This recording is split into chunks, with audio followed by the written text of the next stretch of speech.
We believe in making the world a better place, and we're trying to do that through design.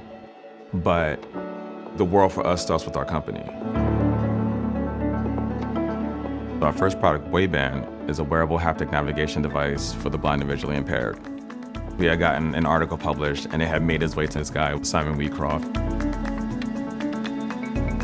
He reached out to us, and he was like, if you can have this technology ready by November, I'll run a New York City Marathon with it. We saw it, and it was kind of like, moonshot, this is probably not going to work, but let's just do it and see how far we can get.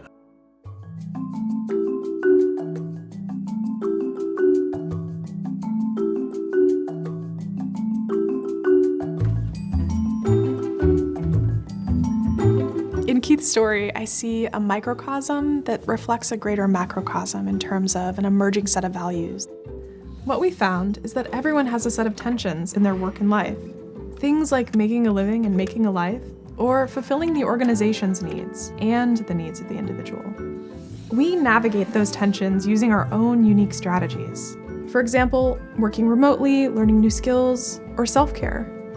Navigating these tensions is critical because a lot is at stake for us when we show up to work, like our sense of purpose or our connection to our families and communities.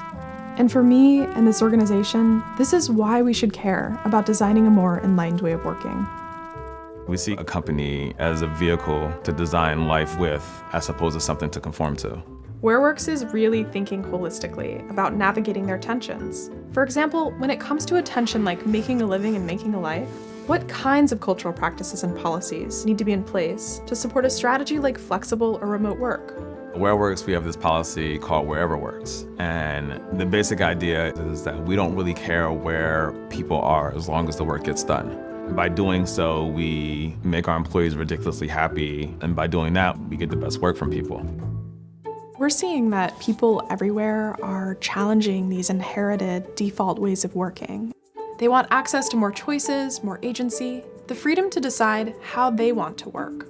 This supports them to better navigate the tensions in their work and life for the sake of preserving what's at stake for them.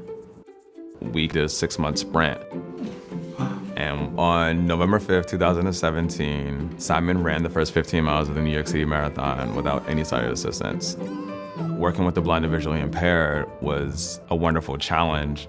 It's a different feeling when you go to work every day and the thing that you do actually help the needle of humanity in some way move forward.